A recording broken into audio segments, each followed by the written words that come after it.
Buletin Didik 20 September bersama saya Tarushdi Muhammad Nazri. Assalamualaikum dan salam sejahtera. Kementerian Pendidikan KPM akan meneliti perkembangan program imunisasi COVID-19 kebangsaan PIK remaja sebelum melaksanakan sebarang tindakan terhadap pelajar yang tidak dibenarkan vaksinasi oleh ibu bapa masing-masing.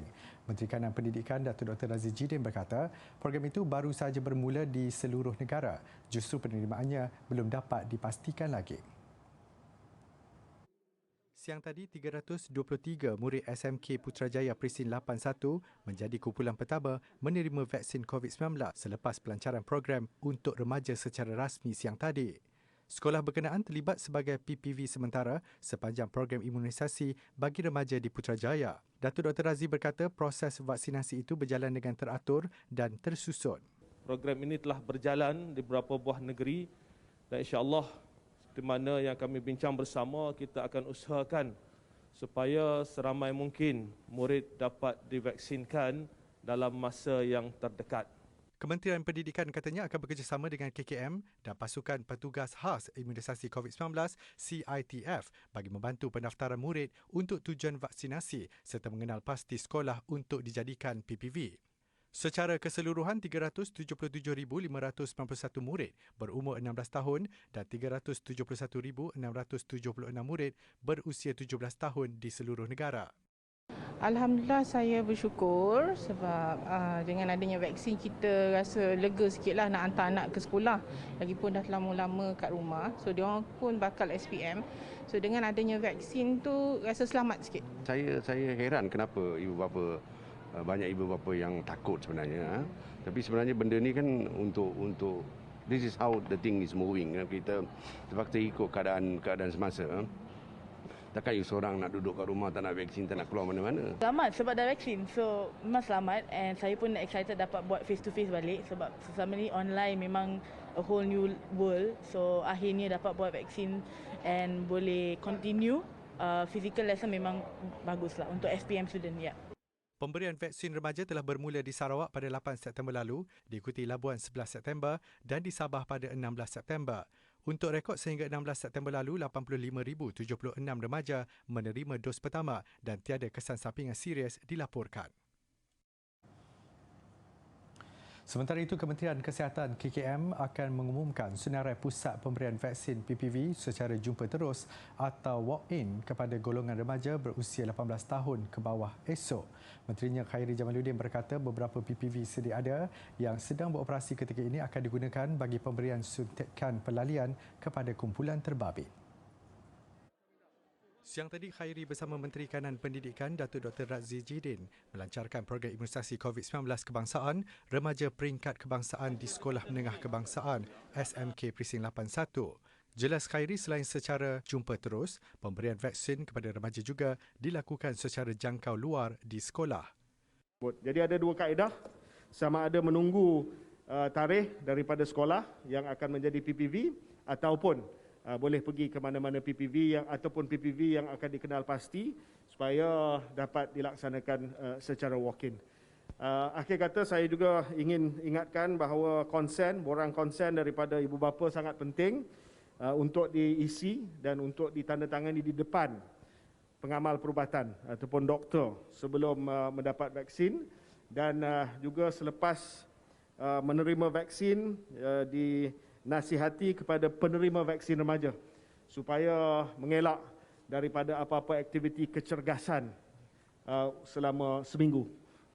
Mengulas lanjut, menurutnya pemberian vaksin kepada remaja adalah bagi persediaan pembukaan sekolah pada bulan depan selain mewujudkan persekitaran sekolah yang selamat terutama kepada pelajar menduduki peperiksaan awam. Tambahnya lagi, trend peningkatan jangkitan kes COVID-19 membabitkan golongan itu juga membimbangkan. Sehingga 16 September lalu, 400,668 kes direkodkan berbanding 12,620 kes tahun lalu. Daripada jumlah itu, 252,569 kes melibatkan murid sekolah, manakala 42,831 kes murid prasekolah. 62 kematian dalam kalangan kanak-kanak turut dicatatkan berbanding 6 kematian tahun lalu. Di Pahang, suntikan dos pertama vaksin COVID-19 untuk 42,875 pelajar tingkatan 4 dan 5 dijalankan hari ini. Pengarah Jabatan Kesihatan Pahang, Datuk Dr. Nur Azimi Yunus berkata, proses vaksinasi itu dilaksanakan di 77 pusat pemberian vaksin PPV seluruh negeri. 183 remaja berusia 12 dan 17 tahun yang mempunyai masalah kesihatan atau komorbid pula mula menerima suntikan Rabu lalu di 5 hospital pakar di negeri ini. 3 pusat pemberian vaksin dibuka untuk program vaksinasi remaja di Perlis dan siang tadi seramai 1,545 pelajar tingkatan 5 dan murid berkeperluan khas MBK disenaraikan untuk menerima suntikan dos pertama. Esok seramai 2,032 pelajar akan menerima pelalian itu dan baki 170 pelajar lagi pada Rabu. Pemberian vaksinasi itu dilakukan serentak di PPV Dewan 2020 di Kangar, Dewan Universiti Malaysia Perlis UNIMAP Kubang Gajah di Arau selain Dewan Seri Melati di Berseri. 2 pasangan kembar dari Sekolah Menengah Kebangsaan Datuk Said Muhammad SMK DSA antara 777 pelajar di Padang Terap Kedah menerima suntikan vaksin dos pertama di Dewan Tunku Putra di Padang Terap hari ini. Kedua-dua pasangan kembar seiras itu sangat teruja apabila nama mereka dipanggil untuk menerima suntikan vaksin. Seronok sebab tak payah nak PDPR lagi. Boleh jumpa dengan cikgu-cikgu dan kawan-kawan semua best lah. Rasa macam ketat sikit sebab ramai kata ada efek. Tapi untuk langkah COVID kena ambil juga. Sementara itu, penolong kanan hal ehwal murid sekolah berkenaan berkata pihaknya sudah memaklumkan kepada pelajarnya untuk mengambil vaksin sejak minggu lalu. Pelajar-pelajar sangat suka, sangat gembira dan excited untuk datang vaksin. Dan keraplah sejak minggu lepas kami dah memaklumkan kepada pelajar yang mereka akan divaksin. Sejak itu pelajar sentiasa bertanya, bila lagi tarikh untuk divaksin. Jumlah keseluruhan pelajar yang akan mendapat suntikan vaksin di Padang Terap ialah seramai 2,151 orang.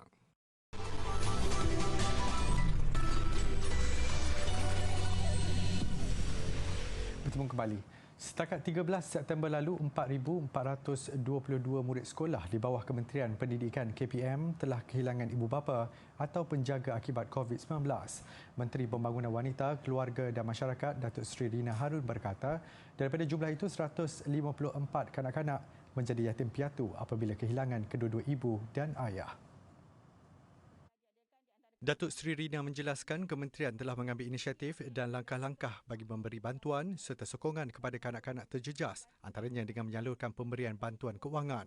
Katanya bagi menampung keperluan hidup kanak-kanak dan anggota keluarga kanak-kanak terbabit, jenis bantuan yang diberikan adalah tabung bantuan segera dan bantuan kanak-kanak. Kerajaan semasa pengumuman Belanjawan Negara 2021 juga ujarnya telah bersetuju menaikkan kadar bantuan bulanan di bawah skim bantuan kanak-kanak dan bantuan pesakit terlantar di bawah kendalian Jabatan Kebajikan Masyarakat JKM yang mana bagi kanak-kanak berusia bawah 7 tahun layak menerima RM200 seorang, manakala bagi kanak-kanak berumur di atas 7 tahun akan memperolehi RM150 seorang. Tambahnya lagi, untuk pertama kalinya juga, bagi kadar bantuan maksimum kanak-kanak dinaikkan daripada RM450 kepada RM1,000 sekeluarga. Tugas dan tanggungjawab dalam membantu kanak-kanak yang telah kehilangan ibu bapa atau penjaga akibat COVID-19 bukan hanya terletak kepada JKN semata-mata. Pelibatan pelbagai termasuk komuniti setempat amat penting untuk memberi galakan sokongan kepada anggota keluarga kanak-kanak agar mereka dapat meneruskan kehidupan. Terima kasih. Kanak-kanak yang kehilangan ibu bapa akibat COVID-19 dan tiada waris atau saudara mara juga boleh ditempatkan di institusi JKM mengikut Seksyen 17 Akta Kanak-Kanak 2001. Beliau berkata demikian bagi menjawab soalan Ahli Parlimen Segambut, Hannah Yeoh. Pengambilan guru secara one-off membabitkan 18,702 orang pada Jun lalu telah mengisi 86.7% kekosongan di sekolah seluruh negara. Menteri Kanan Pendidikan Datuk Dr. Razzie Jidin berkata pendekatan sekali pengambilan itu kini menyaksikan hanya 2,862 kekosongan guru di sekolah yang belum diisi dan bakal dibuat dalam tempoh terdekat. Pengambilan Pegawai Perkhidmatan Pendidikan PPP pada Jun lalu dibuat oleh Suruhanjaya Perkhidmatan Pendidikan SPP selaku pihak berkuasa yang mengendalikan latihan. Datuk Dr. Razi berkata calon bagi mengisi kekosongan itu mengutamakan graduan yang mempunyai kelayakan ikhtisas pendidikan sama ada dari universiti awam atau institut pengajian tinggi swasta. Dengan mengambil kira pengambilan one-off tersebut, baki kekosongan 2862 akan diisi melalui proses lantikan biasa secara berterusan oleh SPP. KPM yakin dengan pengambilan one-off ini, perkara berkaitan kekurangan guru yang telah berlanjutan bertahun-tahun lamanya akan dapat diselesaikan. Beliau berkata demikian ketika menjawab soalan Ahli Parlimen Jerai, Sabri Azid.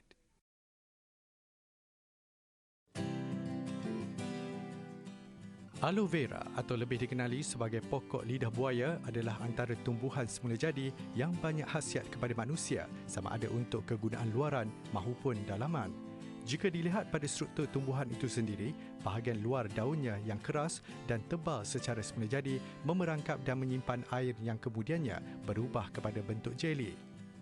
Jeli pada bahagian berkenaan mempunyai pelbagai khasiat untuk manusia, terutama pada kulit. Berdasarkan beberapa kajian, aloe vera adalah tumbuhan paling banyak khasiat yang digunakan untuk kesihatan dalaman dan luaran sejak lebih 5,000 tahun dahulu. Antara komponen aktif yang terkandung dalam tumbuhan ini adalah air, pelbagai vitamin dan mineral, enzim serta asid amino. Komponen terbaik aloe vera ialah mempunyai sifat membersih dan antiseptik, bertindak dengan kuat terhadap bakteria, virus dan kulat. Hasilnya, aloe vera dianggap hebat untuk mengubati jerawat dan mengekalkan kulit berseri dan segar. Dalam rawatan kulit, aloe vera berupaya merawat luka sehingga tidak meninggalkan parut dan mempercepatkan penyembuhan kesan melecur terbakar. Tumbuhan ini juga berupaya menghalang jangkitan kerana bersifat antibakteria selain berfungsi memelihara kulit dan membaiki sel yang rosak dan penghasilan kolagen dan protein yang mengawal proses penuaan kulit dan kedutan.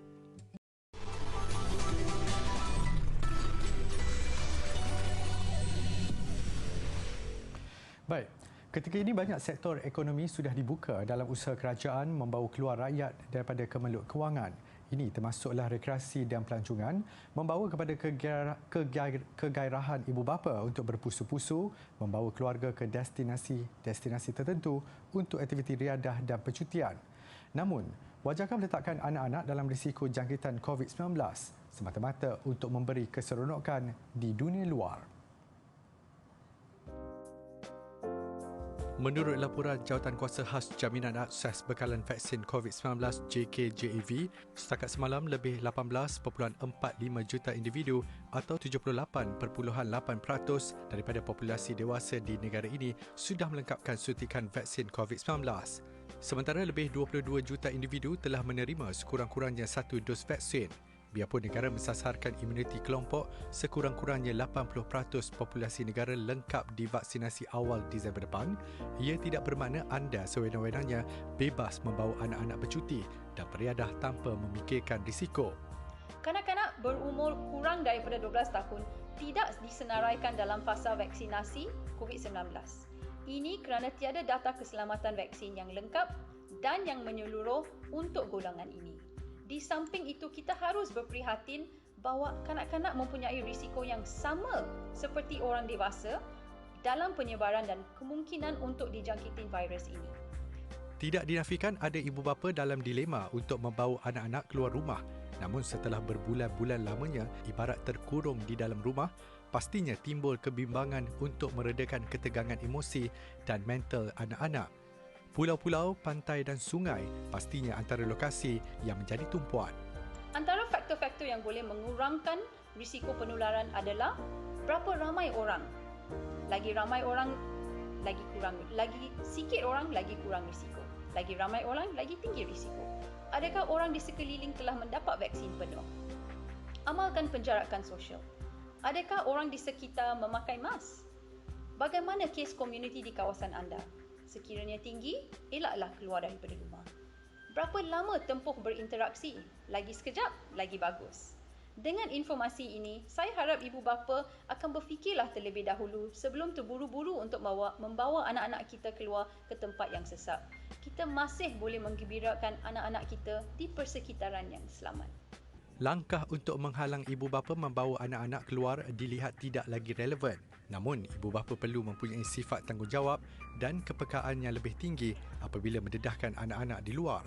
Pastikan kes benar-benar menurun dan kita berada dalam zon yang selamat untuk membawa anak-anak keluar. Masa untuk berlibur itu akan sampai juga apabila vaksin dibenarkan kepada golongan ini. Kita sebagai ibu bapa harus bijak memilih waktu dan tempat yang bersesuaian untuk membawa mereka keluar. Contoh, pada waktu sekarang ni, kita tidak perlu tergesa-gesa untuk membawa mereka untuk pergi bercuti. Tapi kita boleh bawa mereka pergi ke kawasan yang terbuka seperti taman permainan untuk mereka beriadah. Adalah penting untuk ibu dan bapa membawa anak ke kawasan yang kurang orang ramai. Maknanya tidak sesak, kawasan yang tidak sesak, orang yang tidak ramai. Kita harus menerima hakikat COVID-19 tidak mungkin akan lenyap dalam waktu yang singkat. Dalam kegairahan dan keseronokan ibu bapa membawa anak-anak melancong maupun beriadah, kawalan kediri harus menjadi keutamaan. Risiko jangkitan ditentukan oleh kita sendiri. Isu eksploitasi kanak-kanak dan remaja dalam penggunaan internet bukan perkara baharu. Internet yang menjadi keperluan utama untuk kanak-kanak dan remaja akhir-akhir ini, ekoran pengajaran dan pembelajaran di rumah PDPR akibat penularan COVID-19 mendedahkan golongan ini kepada mereka yang tidak bertanggungjawab. Situasi itu menjadikan langkah kawalan dalam dunia tanpa sepadan itu semakin sukar. Melalui kajian yang dilakukan oleh UNICEF, 2 daripada 5 kanak-kanak akan merahsiakan kejadian buruk yang dihadapi ketika melayari internet. Selain itu, lebih separuh daripada mereka pernah menemui individu yang hanya dikenali secara dalam talian. Pelajar Sekolah Menengah Kebangsaan Muara Tuang Sarawak, Samuel Tiki George Limping mengakui mudah untuk mendapatkan maklumat di laman web. Menjadi kesukaran untuknya mengenal pasti sama ada maklumat yang diperolehi benar ataupun palsu. Amalan-amalan bergantung kepada maklumat dalam talian ini mendedahkan kami dalam amalan meniru, ataupun lebih dikenali sebagai plagiat lah. So kalau dalam sekolah menengah ni, cikgu-cikgu tidak menitik berat sangat isu plagiat ini. Jadi ia akan jadi kebiasaan kepada murid-murid, dan kebiasaan ni tidak mustahil akan dibawa ke peringkat pengajian tinggi dan juga peringkat pekerjaan. Selain itu, dia turut mengakui penggunaan internet yang tidak terkawal juga mampu memberi kesan terhadap emosi kanak-kanak serta remaja. Apabila kami terlalu ketagih dengan internet, ia sangat sukar untuk kami keluar daripada ketagihan ini. Contohnya apabila kami berada dalam satu situasi di mana kami terdapat akses kepada internet itu, jadi ia akan menyebabkan emosi tidak stabil. Saya perhatikanlah banyak antara rakan-rakan saya, kalau contohnya mereka tak ada capaian internet, mereka tak dapat akses kepada internet, kepada platform-platform media sosial, jadi mereka akan cepat marah.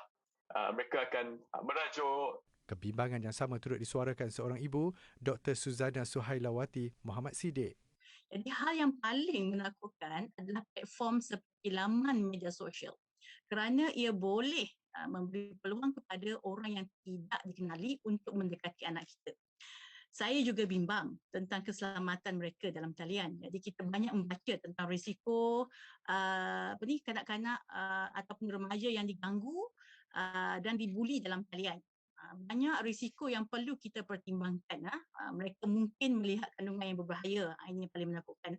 Menurut pengarah eksekutif syarikat perunding pendidikan LIP ED Services, juga pencetus program Cyber Wira Conrad Roy Fernandez, kanak-kanak dan remaja perlu dididik mengenai kawalan kendiri dalam penggunaan internet. Ia berikutan jika hanya menghalang atau menyekat kanak-kanak dan remaja daripada menggunakan internet, dikuatiri mereka akan melakukan perkara negatif tanpa pengetahuan ibu bapa. Sebagai perusahaan sosial yang berfokuskan pendidikan, kami komited bekerjasama dengan Kementerian Pendidikan Malaysia dan juga Yayasan Amir. Kami telah mentransformasi 164 buah sekolah serta lebih daripada 188,000 murid di seluruh negara. Berdasarkan pembelajaran dan pengalaman daripada program transformasi sekolah yang kami jalankan, kami percaya bahawa murid-murid atau remaja itu sendiri perlu diperkasakan dan bertanggungjawab terhadap pembelajaran mereka. Tambah Conrad, program seperti Cyber Wira mampu mendidik kanak-kanak dan remaja dalam penggunaan internet. Program itu mampu membuka minda kanak-kanak dan remaja untuk menggunakan internet ke arah menjadi lebih kreatif dan inovatif. Menurut Conrad lagi, kerjasama antara ibu bapa dan guru dapat menjamin kanak-kanak dan remaja kekal selamat dalam talian. Selain itu, ibu bapa perlu menerapkan penggunaan parental control tools bagi memastikan kanak-kanak dan remaja tidak mudah terdedah dengan kandungan negatif.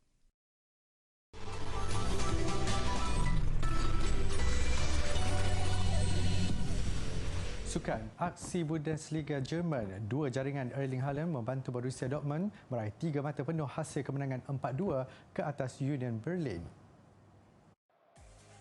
Perlawanan nyata rancak dengan Rafael Guerreiro memulakan rentak cemerlang Dortmund di Ignite Iduna Park dengan penyudah padu. Haaland kemudian tampil dengan gol kedua minit ke-24 dan Dortmund meneruskan kelebihan 3-0 menerusi jaringan sendiri Marvin Friedrich minit 52. Sepakan penalti Max Kruse 5 minit berselang membolehkan Union Berlin merapatkan jurang dan pelawat kian bersemangat apabila meraih gol kedua menerusi Andres Voxema. Begitupun, Haaland menjadi pemusnah impian Berlin dengan gol keempat Dortmund dari luar kotak penalti. Pemain tenis wanita Itali Jasmine Paolini meraih kejuaraan sulung pada jelajah WTA apabila muncul juara terbuka Slovenia selepas menewaskan pilihan ketiga Alison Riske dari Amerika Syarikat. Sekalipun berdepan lawan yang memiliki reputasi lebih tinggi, Paolini tidak gentar sepanjang aksi final di Portora, Slovenia. Terpaksa bekerja keras sebelum menang tiebreak 7-6 di set pertama, pemain wanita Itali itu berjaya menotahkan kemenangan straight set 6-2 sekaligus meraih kejuaraan sulungnya dalam jelajah WTA. Paolini kini berada di ranking ke-87 dunia dan sudah pasti kemenangan ini akan memperbaiki kedudukannya dalam senarai ranking terbaru nanti. Netflix mendominasi Emmy Awards 2021 menerusi The Crown and The Queen's Gambit. The Crown, siri berkisarkan kehidupan keluarga diraja Britain, merangkut 7 trofi dalam majlis yang berlangsung di LA Live's Event Deck, Los Angeles, Amerika Syarikat. Antara kategori yang dimenangi The Crown termasuk drama siri terbaik, pengarahan untuk drama siri terbaik, pelakon wanita terbaik menerusi Olivia Colman, pelakon lelaki terbaik Josh O'Connor, pelakon pembantu wanita terbaik Gillian Anderson dan pelakon pembantu lelaki terbaik Tobias Menzies. Manakala The Queen's Gambit meraih anugerah siri terhad antologi terbaik. Siri Apple TV, Ted Lasso memenangi siri komedi terbaik dan pelakon komedi lelaki terbaik. Dihostkan Cedric the Entertainer, acara itu diadakan di pentas fizikal bukan lagi virtual seperti tahun lalu. Kehadiran bagaimanapun dihadkan kepada calon bertanding selain jemputan khas. Setiap yang hadir juga wajib memiliki bukti bahawa mereka sudah lengkap divaksin. Kemeriahan Festival Musim Luruh di China mengakhiri buletin Tidik malam ini. Saya Tarusdi Muhammad Nazri, salam hormat dan Assalamualaikum.